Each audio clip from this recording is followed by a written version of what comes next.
বলে আল্লাহ রসুলের রেখে দেওয়া ইসলামের পরবর্তী ৩০ বছরে জাকাতের মাল খাবে এরকম কোনো লোক অর্ধেক দুনিয়াতে পাওয়া যায়নি। ইসলাম এত সত্য, এত সুন্দর, এত চির শাশ্বত, এত চির কল্যাণকর। এরপরে এমন সমাজ নবী তৈরি করলেন। নবী বলেছিলেন যে আমি এমন একটা সমাজ অচিরেই তৈরি করব, এমন একটি সরকার অচিরেই গঠন করব যে মরুভূমির সানা থেকে হাজারাল মাউত পর্যন্ত শত শত হাজার মাইল পথ অতিক্রম চলে যাবে একটি পরমা সুন্দরী রমণী তার চুড়ির রিনিঝিনি শব্দে একাকিনী রাতের মরুপথ পাড়ি দেবে হাজার মাইল। কোনো ক্ষুধিত পাষাণ যুবক তার পশম স্পর্শ করবে না। এই সমাজ ইসলাম ছাড়া কেউ দিতে পারে না।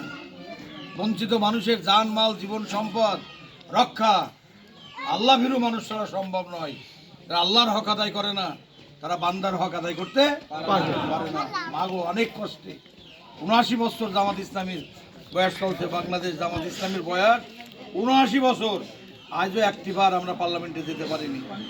৫৩ বছর যারা দেশ চালিয়েছে সেখানে লুটপাট বন্ধ হয়নি, সন্ত্রাস বন্ধ হয়নি, চাঁদাবাজি বন্ধ হয়নি, দুর্নীতি বন্ধ হয়নি, ধর্ষণ বন্ধ হয়নি, ইফতিজিং বন্ধ হয়নি, জিনা বন্ধ হয়নি, চোরাচালানি বন্ধ হয়নি, মাদক সেবী বেড়ে গেছে, সুদ বেড়ে গেছে, ঘুষ বেড়ে গেছে, অস্ত্রবাজি বেড়ে গেছে। কি হয়েছে সেখানে?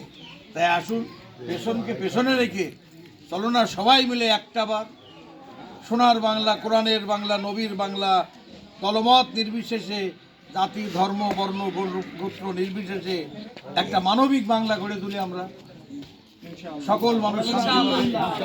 আপনারা দাঁড়িয়ে পাল্লায় ভোটটা দিয়ে বা ইনশাল্লাহ আমানতদারি রক্ষা করব। না খেয়ে মারা যাব, আমাদের মূলনীতি আমরা এক লুকমা হারাম খাবো না।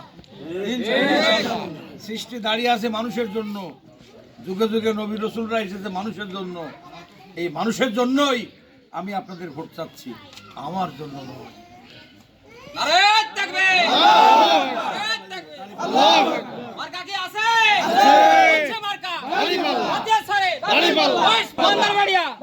সব জায়গাতে একই কথা।